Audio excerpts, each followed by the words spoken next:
Back on Closer Look with Michael Friscolanti. I'm Scott Sexsmith. What you didn't see before the camera started rolling, this guy over here is singing a little Tragically Hip. No one wants to hear me sing. You're right. No one does want to hear you sing, but maybe tell everyone well, the song's been in my head all day because we're going to talk about Bill Barilko, the great former Toronto Maple Leaf defenseman, whose story is well known to most people because of the Tragically Hip song 50 Mission Cap. There's a really fascinating piece of Bill Barilko memorabilia that was sold this week. Yeah. We're going to talk to the man behind that sale, and it's just a great trip down memory lane. Nothing. What better to talk about than the Leafs and the Tragically Hip? Love it. Yeah. It's Wednesday, June 25th, 2025. You know what today is? 6 months today is Christmas Day. Oh, is it? It is. I've already gotten your gift. Another lump of coal? Another lie. Okay, yesterday's show, we talked about the Zamboni that you'd find on the beach, or the sand bony. Yeah, speaking of lumps of coal. You never know what you'll find. It was great of Melissa DeYoung to join us. Some great comments from across the network last night. From Sudbury, pathetic that we need a robot to do people's responsibilities. It's a fair point, but the people have always been there not doing it, so now we've had to resort to this. I don't know if people could do what that robot does, but anyways, continue. We'll get into that. And from Guelph, this is from EasyG, as a backpacker and canoer that goes into the wilderness, we have a motto: if you pack it in, pack it out. I like that. That's good. For a person going to beaches, I can't understand why they can't do the same. Trash cans are everywhere, no excuses, and you are bang on, EasyG. They are there. Fill them up. It's a fair point, but then I've been watching this video. I'm going to be honest, I don't typically watch our shows, right? I'm involved in getting them ready. The interview's ready, we talk, and then Derek and you kind of put the finishing touches on. Derek does his magic behind the scenes. Derek, let's be honest. It's Derek does the magic behind the scenes. I don't typically watch it. It's not kind of my role. Yeah. So I actually didn't see the B-roll of like the footage of the actual Zamboni thing. It was awesome. Yeah. So Derek's posted it on all our social media channels. I think it's on TikTok. Yeah. And I was just watching that as well while I was humming the Bill Barilko song. Yeah. And it's amazing what it could do. Like the stuff. So obviously people can't do what this machine does and pick up the stuff. No. But it's an amazing thing. And what I loved from Melissa too yesterday was about how this is as much a conversation starter as it is an environmental tool, right? It's about getting people talking about plastics in the Great Lakes, because it's such a kind of stop in your tracks kind of thing where you'll say, what the heck is that? And you're going to have to talk about it. So it's as much a PR machine as a cleaning machine. And you know, I keep going back to what we said yesterday about this hockey theme this week, and we certainly did not set out to have it go this way. Yes. But, you know, we started Monday with elbows up, then the Zamboni that's cleaning the beaches. Now today, Bill Barilko, and Friday is Stanley Cup champion. Yes. I don't know. We've taken the cat out of the bag, knock on wood. I didn't say who it was. We think we have a Stanley Cup champion coming on Friday. I'm very confident we have a Stanley Cup champion coming on Friday, which would be a great way to finish off our first week of the show. Yeah, absolutely. It would be our second Stanley Cup champion to come on the podcast. Michael Amadio. That's right. A couple of years ago when he played for the Vegas Golden Knights. That's right, yeah. So it'd be a great finish, yeah. So I thought of that too when I was talking to you this morning about Bill Barilko. I thought there's a lot of hockey going on in the show. But hey, you know. Nothing wrong with that. It's Canada, isn't it? It's been some time since the Toronto Maple Leafs have been called Stanley Cup champions, 1967. Derek and I were reminiscing earlier today, but it was Bill Barilko in 1951, the topic of today's show. We're joined now by Ben Pernfuss, the consignment director of the sports category at Miller Miller Auctions in New Hamburg, Ontario. Thanks for joining us today, Ben. Thanks so much for having me. Oh, it's awesome. Ben, I saw the headline in a few news sites, you know, Bill Barilko's stick sold for $60,000, and your mind automatically turns to that great Tragically Hip song and the famous lyrics about this former Leafs defenseman. And we're going to get into all that and talk about the backstory, but let's kind of start from the beginning. Tell us about this stick. Like, what do we know for sure about the stick, where it came from, how it got in your hands? Sure, yeah. So the story on the stick is that, you know, following the 1951 season, Bill Barilko, huge fisherman. So him and a number of the Toronto Maple Leafs went up to a cottage in northern Ontario. They used this cottage as a sort of halfway point before they went deeper north to go fishing. And as a gift to the cottage owner, they gave this stick. The players that were on the trip signed the stick, including Barilko. This was a gift to the cottage owner, and that cottage owner held it for many years until it changed hands a couple of times before reaching us at Miller and Miller. Ben, I'm curious, what's the process of verifying the authenticity of a stick like this, especially one that's game used? Yeah, for sure. So we had to make sure first off that the stick was from the correct era. So it was from the early 50s. And we were able to do that by looking at the markings on the stick and the maker of the stick. And then the next thing was just verifying that all of the signatures were correct. So obviously Barilko didn't have a chance to sign very much in his time in professional hockey, just because it was cut, unfortunately, so short. So we ended up getting the signatures looked at. We dated the stick to the 1951 season based on who'd signed the stick and the markings on the stick. And then we also had to make sure that the stick was a Barilko stick. And the way that we were able to do that is looking at the number 5 stamp on the stick, which was Barilko's number during the 1951 season. So we had a number of experts looking at the stick just to make sure that the story lined up with what was in front of us. Is that like months long process, or does that take a few weeks? I would say months. I mean, wow. Yeah, it's we got the stick, 4 or 5 months ago. Mm-hmm. So since we got it, we've been doing research and trying to verify everything. I love this for like the old school Maple Leafs fans, the diehards. Names like Turk Broda, Ted Kennedy. These are the guys that signed this stick. Joe Kluke, who went on to play for the Sioux Greyhounds, I think after or before. Cal Gardner, Howie Meeker, Sid Smith, Al Rollins, Ted Sloan. That's a lot of really cool signatures from the 50s, from that era. If you love the Leafs and you know that history, that's pretty amazing. What's it like as someone like you, a collector and an expert in this kind of stuff, just to see those kind of names on one stick? Yeah, it's quite a thrill. And being 24, I haven't seen the Toronto Maple Leafs win a Stanley Cup, unfortunately.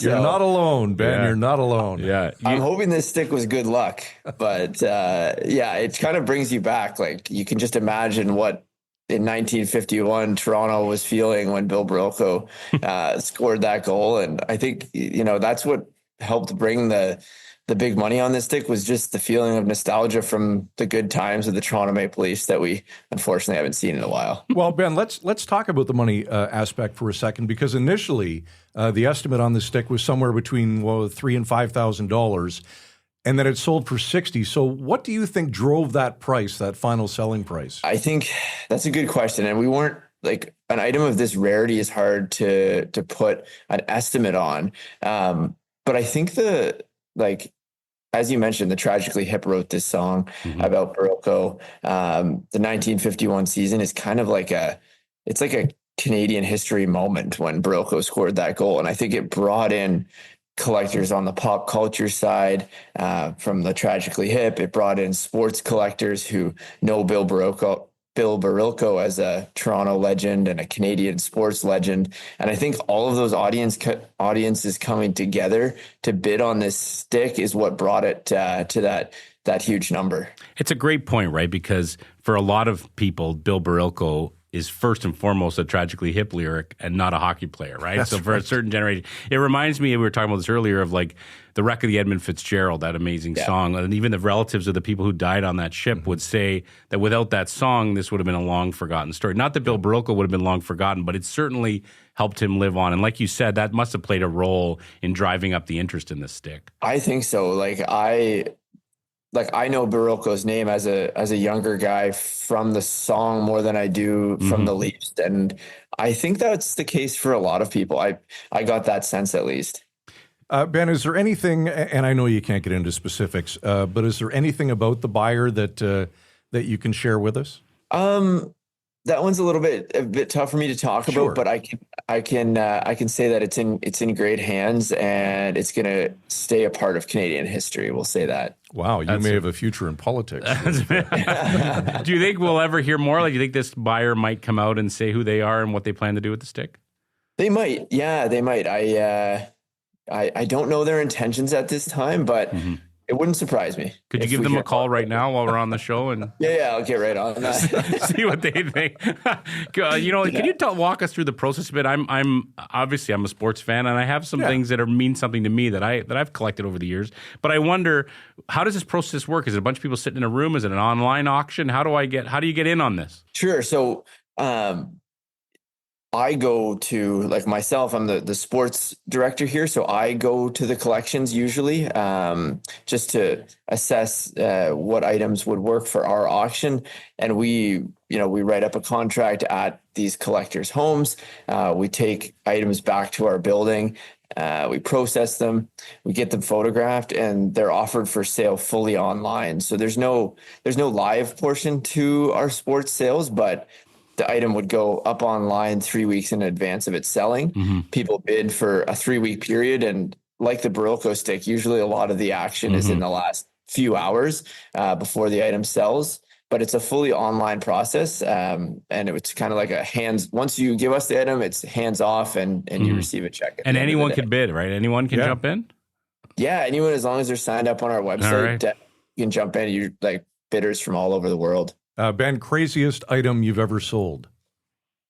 This one's up there. I mean, items that give you like chills and like pieces of history. This one's, I would say, is number one for me. I think holding and finding Mickey Mantle's 1952 Topps card, which is like the post-war Holy Grail card, has been quite a thrill for me. Just bringing that out of someone's closet to market and for selling for, 50,000 plus is been a bit of a thrill over the last couple of years. So I'd say Mickey Mantle and Bill Barilko have a special place in my heart right now. It was 1967 that the Leafs last won the Stanley Cup. So anything Leafs and Cup related, is there extreme value there? Yeah, I think the Cup years bring out a certain elevated value. I think Toronto sports market, as we know, is pretty crazy. There's passionate fans galore. Montreal is similar. I won't give them as much credit, but Montreal is also a market that, the Richard brothers, Bellevaux, that stuff brings pretty good money. Mm-hmm. And yeah, I think the nostalgic feeling of when the Leafs were sort of a dynasty back in the 50s and the early 50s and the 1967 year. Those are the big money years for Toronto. Besides hearing from us and asking you to come on the podcast, what's the reaction been like from the public who've read about it? It must be overwhelming the last few days. It has a bit, yeah. Like, I think there's a lot of interest. There's a special connection that people have to this story, as we've mentioned, through the Tragically Hip and through the Toronto Maple Leafs. So I think people just like to hear about this. And there's something about like a find like this. I think it gets people excited. Yeah, for sure. Just like a treasure hunt a little bit. For sure. Our producer, Derek Turner, is both a huge hockey fan and a huge music fan, a musician himself. I think you had a question, Derek. Was something you wanted us to ask? Yeah, what did it feel like in your hands? Like, what was the stick itself? Yeah, did you get to hold the stick? What did it feel like? Oh, yeah. Yeah, it was when I, first held the stick and I wasn't 100% sure what it was. I was like a little bit skeptical. And then when we got some positive feedback on the stick and I held it in my hands, it's one of those items that does give you goosebumps, to be honest. It's it feels like you're holding a piece of history. Yeah, absolutely. And it probably felt like a paperweight too compared to the sticks today. Oh gosh. Yeah. And like you think about how they would shoot with a straight blade. Like I just can't fathom that. That's what I was going to ask. Straight blade, right? There's no curve back then? No, there was no curve at all. So they just kind of like more of a flick than the puck doesn't roll off the stick the same way. Yeah. Ben, you mentioned you're 24. You've been doing this since you were 16. How did you get into this biz? Yeah, good question. I sort of started by helping out a friend's grandmother who set up at antique shows, and the Miller brothers were at these shows, and they would see me there, and they'd see my friend who was also young at the show, and kind of wonder what are these kids doing here? And they got talking to us one day. They needed help at the auction that they were running, and they said, "Would you like a job?" And as a 16-year-old, I was like, "Sure." Yeah. So the rest is history, and graduated school, but I work here full time now. That's amazing. This is a fascinating conversation. I wanted to ask you, I mean, obviously with all that's happened with COVID, with the economic uncertainty, with the tariffs, what's the sports memorabilia business like right now? Are things in high demand? Is it kind of slow right now? So during COVID, there was a crazy spike in the sports market, cards specifically. Just people had time to go through their collections. They sort of rekindled the passion of sports collecting, I think, during COVID. So we saw a huge spike in interest during those years. And it's kind of, I mean, it's not going up at that exponential rate anymore, but it's certainly flatlined at a high elevation, we'll say. Yeah. We haven't seen any faltering in the sports market at all. With the economic uncertainty, I think, sports is just something that people love and will always collect. Isn't there a Netflix show that follows a company, sports memorabilia? Have you seen it? Yeah. What's it called? I can't remember what it's called, but it's called King of Collectibles. That's it. Go. It should star you, Ben. You're doing a great job. That guy's hopping on a private jet every second day to go and evaluate some piece of memorabilia. I'm waiting for my private jet from the Miller brothers, but I haven't got it yet. So. Ben, we're all waiting, brother. Absolutely. You know what's amazing, because we are all sports fans in this room. We talk sports a lot, and to think that we're having a conversation about a great player who 74 years ago scored this amazing overtime winner, and that his name lives on both because of that goal and because of the Tragically Hip song, is just pretty wild. Is there anything else about this adventure with this stick that you want to tell us that we didn't ask you about? No, I don't think so. I think we kind of covered all the bases. It's been a lot of fun to talk about it with both of you. All right, good stuff. There's Ben Pernfuss, the consignment director in the sports category at Miller Miller Auctions in beautiful New Hamburg, Ontario. Ben, thanks for your time today. Thanks so much for having me. I told you that was going to be a great conversation. I told you I'm so excited that Ben's coming on. It's going to be an awesome conversation, and it was better than I thought. I can't believe I ever doubt you. Yeah. I really can't. And I'll tell you, if Derek interrupts our show ever again, there's going to be hell to pay. Well, I'll tell you one thing, somebody's leash just got a little shorter. Like he's waving in the corner. I know. A little distracting. Yeah, doing a holy little cow. show We're trying here. to do a professional production over here, and Derek's yelling in the corner. Let's be honest, there's nothing professional about it. Oh, that was great. That was funny. No, you know what? I like that Derek piped in. It's great. It's sometimes fantastic. Someone else has the best question of the night, and it was a great one. How many times have we said it? He can have either one of these seats. Exactly. Any night he wants. But it's true, right? Those sticks, that was what struck me looking at the photo of it. It's so different, the straight, like no curve, but it must have weighed a ton. Yeah. What do they call? Is it graphite now that they use, or something different than graphite? I just know there's no weight to them, and they cost like $500 a piece. Yeah, and they crack. They just break. I see these kids in the house league just buy $500 sticks. They're in house league. First of all, if you're playing house league, you should have a wooden stick. You should have Bill Barilko's stick. Exactly. Okay, so true story. When I was much younger, for Christmas, I got a game-used Wayne Gretzky hockey stick. Oh, wow. Now, the brand was Titan. Remember Titan? Yes, yeah. It was a TPM 2020 Titan Ultra Glass. That brand of stick, so I'm told, was only made for Gretzky and for Steve Yzerman. Oh, really? Now, what was really cool when I got it, here's how authentic it was. The top of the stick, the knob of the stick, you could still smell the sweat from his glove. Wow. In the tape. Wow. Which was pretty cool. What were you going to say? I was going to say, so in those days, would they use that stick for like 5 games? I think when the cameras would flash the bench, like each player probably had 2, maybe 3. But it wasn't like now where they're a different stick every shift. Oh, exactly. Yeah, okay. So he scored with that stick his 48th goal of the season, January 24th, 1987. Oh, was that the 50 and 50 game? It was not. Oh. So Derek and I get on the internet this morning prepping for the show. And January 20, we were doing some recon. January 24th, 1987, they played at Northlands Coliseum against the Pittsburgh Penguins. And there it is right there. Gretzky, 48th goal. It was a shorty, by the way, shorthanded at 11:11 of the second period. Oilers won the game 4-2. Gretzky had 4 points. And was there some kind of authentication tag you got with that stick that said it was from that game, or how did you know? Nothing, but I sold it. And I'll be honest, got $1,000 for it. Not 60. Like the Barilko stick. Wow. $1,000. Anyway, 48th goal of the season. January 24th, he went on to score 70 goals that season. 182 points in 63 games. That's insane.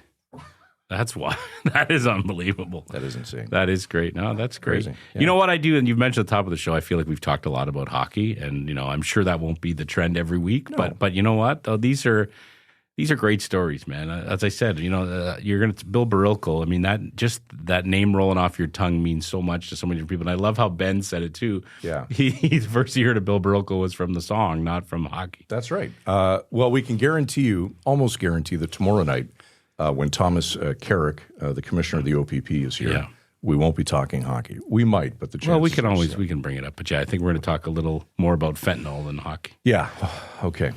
Closer look at villagemedia.ca. Find us on X, TikTok, Facebook, YouTube, Instagram, wherever you get your favorite podcast. Audio version, we're all over the place. Closer look at villagemedia.ca. We will be back tomorrow night, 7 o'clock, with OPP Commissioner Thomas Carrick. For all of us at Village Media, thanks for watching.